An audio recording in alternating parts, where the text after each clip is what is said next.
নমস্কার।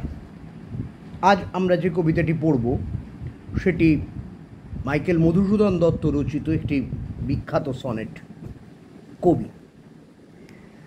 এটিও বর্ধমান বিশ্ববিদ্যালয়ের যে পাঠ্যসূচি নিউ এডুকেশন পলিসির অন্তর্গত, অর্থাৎ নতুন যে শিক্ষানীতি তার অন্তর্গত যে বাংলা মেজর যে প্রথম ষান্মাসিকের যে পাঠ্যসূচি সেখানে অন্তর্ভুক্ত হয়েছে এই কবিতাটি। স্বাভাবিকভাবেই এই কবিতাটি আমরা পড়ব। কবি কে? কবি কবে মোরে ঘটকালি করি। কে কবি? কবে কে মোরে ঘটকালি করি, শবদে শবদে বিয়া দেয় যেই জন, সেই কিসে জমদমি তার শিরোপরি, শোভে কি অক্ষয় শোভা যশের রতন, সেই কবি মোর মতে।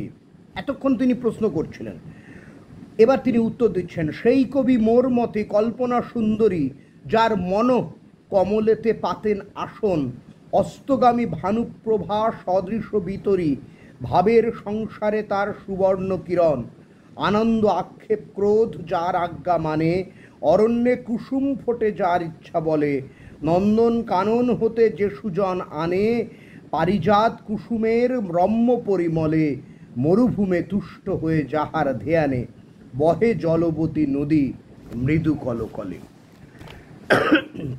কবি শব্দটি কুক্রিয়ামূল প্রসূত একটি শব্দ বা কুক্রিয়ামূল জাত একটি শব্দ, যে কুর অর্থ হলো অসাধারণ, নবরূপে উত্তীর্ণ। এ থেকেই ধারণা করা যেতে পারে কবি সেই মানুষ যিনি সাধারণ অভিজ্ঞতা বা অনুভূতি অথবা প্রচলিত শব্দকে নতুন রূপে উত্তীর্ণ করতে সক্ষম। প্রসঙ্গত উল্লেখ করা যেতে পারে কবি শব্দের ইংরেজি প্রতিশব্দ পয়েট বা পোয়েট সংকলিত হয়েছে ল্যাটিন ভাষার প্রথম শব্দরূপ বিশেষ্যবাচক পুংলিঙ্গ পয়েটা পয়েটে থেকে। অভিধান মতে কবি শব্দের অর্থ কাব্য লেখক, তাছাড়াও পণ্ডিত, তত্ত্বজ্ঞ, এমনকি ক্ষেত্রবিশেষে গায়কও, যেমন ছিলেন কবি গানের কবিওয়ালারা। মোদ্দা কথা, কবি সেই ব্যক্তি বা সাহিত্যিক যিনি কবিত্ব শক্তির অধিকারী কাব্য রচনা করেন, অর্থাৎ কার্যত যিনি কবিতা লেখেন তিনিই কবি। কিন্তু একথা যে সকলে মানেন তা নয়। বাংলা ভাষার অন্যতম প্রধান কবি স্পষ্ট বলেছেন, সকলেই কবি নয়, কেউ কেউ কবি। অর্থাৎ কবিতা লিখলেই বা প্রয়াসী হলেই কেউ যেমন কবি হয়ে যান না, তেমন কবিতাকেও কবিতা হয়ে উঠতে হয়। কবিতার কথা গ্রন্থটির প্রায় প্রতিটি প্রবন্ধেই জীবনানন্দ দাশ বারংবার করে জানিয়েছেন এই উপলব্ধির কথা।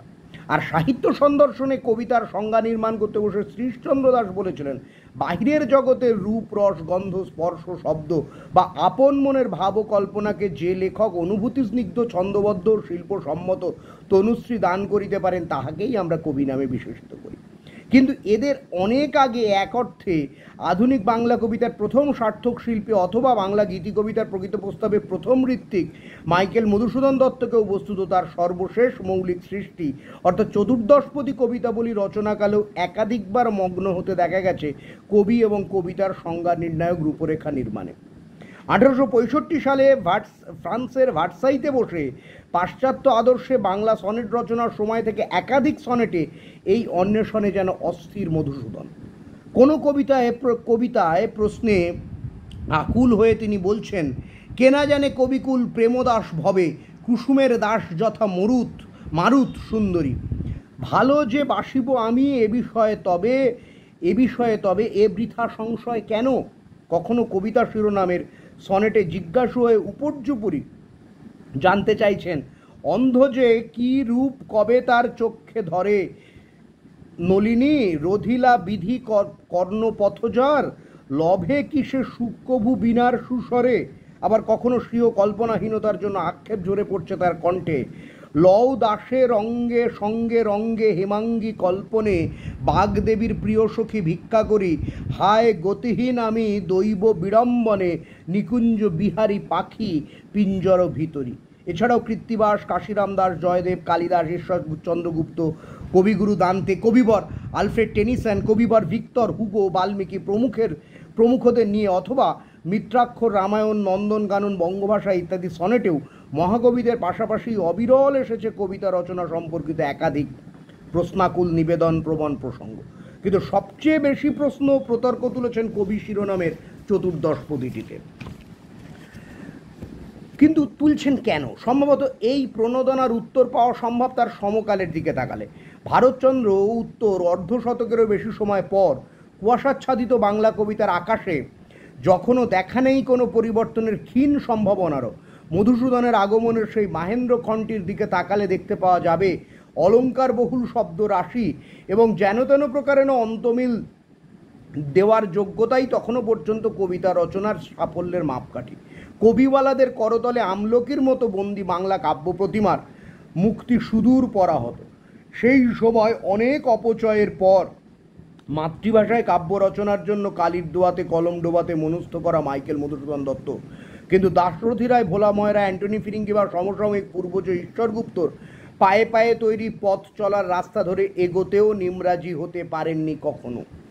দেশি বিদেশি উৎকৃষ্টতম কাব্য নাটক মহাকাব্যের নিবিড় পাঠক মধুসূদন ভাব বা রসের দিক দিয়ে প্রায় কোনো অনুচিকিৎসার উপকরণই ইংরেজের হাতে সাম্রাজ্যের ব্যাটন চলে যাওয়ার পর রচিত সে যুগের জনবল্লভ বাংলা সাহিত্যে খুঁজে পাননি।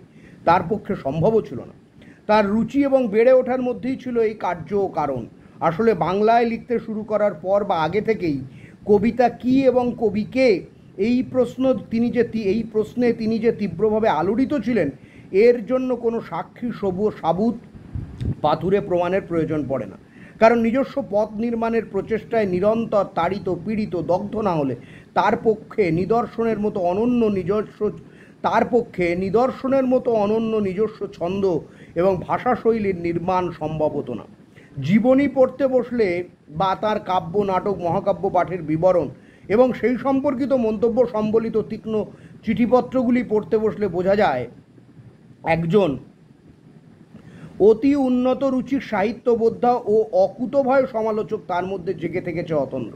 বস্তুত কবিতা কী এবং কাকে বলা যাবে কবি এই ভাবনা তাকে যেমন আলোড়িত করেছে তেমনি যথোপযুক্ত নিদর্শন নির্মাণে করে তুলেছে অনুসন্ধানী ও অভিযাত্রী এবং সবশেষে বঙ্গভাণ্ডারের বিবিধ রতনের মাঝে সর্বাগ্রে যার স্থান উপহার দিয়েছে সেই কবিশ্রী মাইকেল মধুসূদন দত্তকেও। আলোচ্য কবি সনেটটিতে ইতিহাসের টুকরো খণ্ডের মতো মধুকবির কবি ও কবিতা সম্পর্কিত ধ্যান ধারণা ও অভিমত জানতে পারা যায় অনেকখানি। প্রথমেই প্রতর্কের উপস্থাপনার মতো কবি প্রশ্ন তুলেছেন কে কবি, কবে কে মোরে। একথা অনস্বীকার্য যে এ জিজ্ঞাসা যুগ যুগান্তরে এবং এই জিজ্ঞাসার জবাবে নানান কিসিমের উত্তরও জমা হয়ে আছে বৈশ্বিক জ্ঞানবিশ্বে। কিন্তু সেই উত্তর নিঃসন্দেহে যথেষ্ট মনে হয়নি কবির কাছে, তৃপ্ত করতে পারেনি তাঁর আত্মজিজ্ঞাসাকে। ঐতিহাসিকভাবেও সম্ভবত সেই সময় অলঙ্কৃত বাক্য নির্মাণে সক্ষম হলেই কেউ কবি স্বীকৃতির যোগ্য কিনা সেই উত্তরসন্ধানী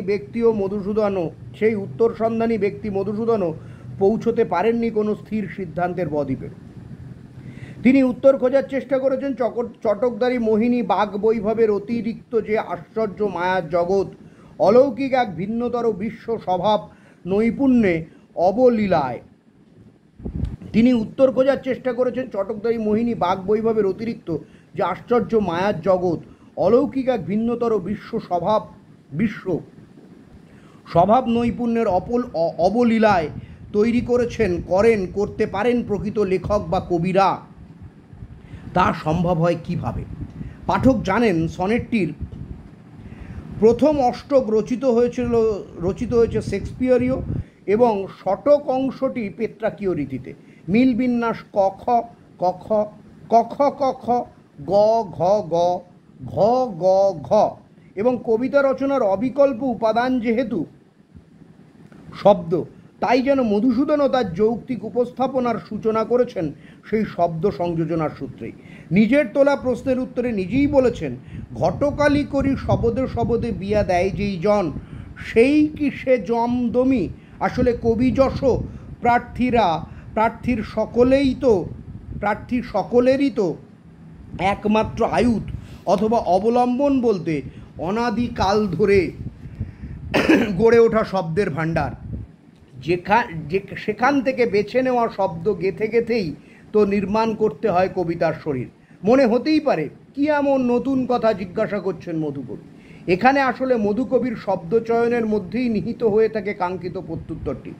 ইটের পরে ইট গাঁথার মতো শব্দের পরে শব্দ সাজালেই আসলে যে কবিতা হয় না, দক্ষ ঘটকের মতো প্রচলিত শব্দভাণ্ডার অথবা অভিধানের অনেক দিনের না উল্টানো পৃষ্ঠা থেকে চয়ন করে এনে রাজজটকের মতো শব্দকে শব্দের পাশে শব্দ বসিয়ে যিনি বেঁধে দিতে পারেন আদর্শ দম্পতির মতো, যিনি আপাত নিষ্পান শব্দবন্ধেই নির্মাণ করতে পারেন অগ্নি সাক্ষী রেখে সাত পাকের বাঁধনের মতো অচ্ছেদ্য সাত জন্মের বন্ধন, যার ব্যবহারিক গুণে পরপর বসানো শব্দগুলি শুধু অতলান্তিক গভীরতাই পায় না, তৎস অবধারিত হয়ে ওঠে চিরকালীন অবস্থানে।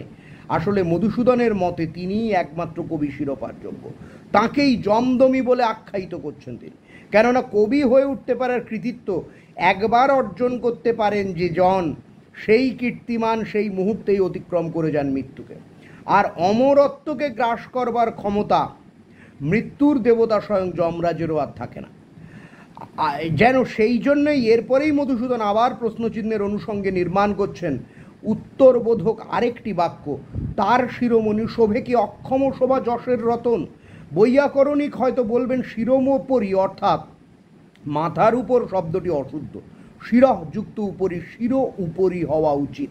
কিন্তু এখানে বাংলা কবিতার স্বয়ং কবি সরাট মধুসূদন তার একাধিক পূর্বকীর্তির মতোই ছন্দের প্রয়োজনে উপেক্ষা করেছেন ব্যাকরণের বিধানকে। অব্যাকরণ সম্মত শব্দই ব্যবহার করেছেন অবলীলায়। এখানে অলঙ্কার শাস্ত্র জানা পাঠককে বলা বাহুল্য যে যশের রতন মানে যশ যেন রত্নের মতো শোভাবর্ধন করছে, অর্থাৎ রূপক অলঙ্কার।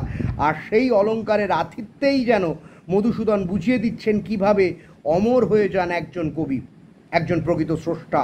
সুনাম প্রজ্বলিত রত্নের মতো অহর্নিশ শোভাবর্ধন করে তার মাথার মুকুটে। মৃত্যুকে সে অতিক্রম করা যাবে না তো, মৃত্যুকে সে অতিক্রম করে যাবে না তো যাবে কোন অপরজনে। এরপরে বস্তুত প্রশ্নের ঘেরাটোপে নিজস্ব মত ব্যক্ত করার অভিপ্রায়টুকুও ঝেড়ে ফেলেন মাইকেল মধুসূদন দত্ত। স্পষ্ট করে বলেন, সেই কবি মোর মতে কল্পনা সুন্দরী, যার মনঃ কমলেতে পাতেন আসন, অস্তগামী ভানুপ্রভা সদৃশ বিতরী, ভাবের সংসারে তার সুবর্ণ কিরণ। কবিত্বের মূল শক্তি যে কল্পনা প্রতিভা, তাকেই এখানে দেবী রূপে আখ্যায়িত করছেন কবি। আর বলছেন, কমলের উপরে যেমন হিন্দু দেবদেবীর অধিষ্ঠান, ঠিক তেমনি মন অর্থাৎ মানুষের চেতনা চৈতন্য হচ্ছে সেই কল্পনার অধিষ্ঠাত্রী দেবতার সাধের আসন। সূর্য যেমন চিরমনোহর কোমল কিরণ প্রভাব বিতরণ করে যাওয়ার বেলায়, যেমন আবির খেলায় রাঙিয়ে দিয়ে যায় আকাশটাকে, ঠিক তেমন করেই আসলে কল্পনার দেবী কবি প্রতিভা অর্জনের আশীর্বাদে ধন্য করে দেন সার্থক কবির ভাবনার জগৎকে, দেখার চোখকে, অভিব্যক্তির অধিকারকে। তখন ভাবের সংসারে অর্থাৎ প্রকৃত ভাবময় কাব্য জগতে প্রবেশের অধিকার অর্জনে সক্ষম হন সেই মানুষ। সাধারণত কবি যশপ্রার্থীর বদলে, সাধারণ কবি যশপ্রার্থীর বদলে তিনি হয়ে ওঠেন প্রকৃত অর্থে কবি, যথার্থ স্রষ্টা। মধুসূদন বলতে চান তিনিই প্রকৃত কবি, যার মনরূপী কমলে কল্পনা দেবী বিরাজমান থাকেন, অধিষ্ঠান করেন। দিনশেষের সূর্যালোকের মতো ভাবের সংসারে যিনি কল্পনার সোনার কিরণ ছড়িয়ে দিতে পারেন, তৈরি করতে পারেন অলৌকিক রসের জগৎ। এখানেই শেষ হয়ে যায় কবিতার প্রথম ভাগ অর্থাৎ অষ্টক, যেখানে মধুসূদন প্রতিষ্ঠা করেন এই সত্যকে যে মহাকাব্য রচয়িতা অর্থাৎ প্রকৃত কবি যিনি, তিনি অমরত্বের আশীর্বাদে চিরকালীন হয়ে থাকবেন মৃত্যুর শাসনকে পরাস্ত করে। যমও পরাভূত তার কাছে। শুধু শব্দ যোজনার অধিকারেই এই অমরত্বের প্রত্যাশা পূরণ সম্ভব হয় না। শব্দে শব্দে বিয়ে দেওয়ার দায় সারা ঘটকালিতেও নয়, শব্দে শব্দে বিয়ে দিতে হয় এবং তাদেরকে করে তুলতে হয় রাজজটক, তবে হয়। তখন তিনি আর কবিও থাকেন না, শুধু হয়ে ওঠেন যমদমী মৃত্যুঞ্জয় সাক্ষাৎ নচিকেতা। ছদ্ম জিজ্ঞাসাগুলিকে একের পর এক ছুড়ে দিতে দিতে আদতে, যা মধুসূদনের প্রিয় রীতিও বটে, নিজেই নিজের জিজ্ঞাসাগুলির উত্তরও দিয়ে চলেন তিনি। প্রকৃত কবিকে চিনে নেওয়া, চিনতে শেখা, শনাক্ত করতে পারা, এই বিষয়টি সম্পর্কেই তো আসলে তিনি অবগত করতে চান পাঠককে। বলতে চান প্রকৃত কবি হয়ে উঠতে পারা সহজসাধ্য কর্ম নয় কোনো। প্রকৃত যিনি কবি, তার মাথায় থাকে যশরতনের অক্ষয় মুকুট, তিনি অমর।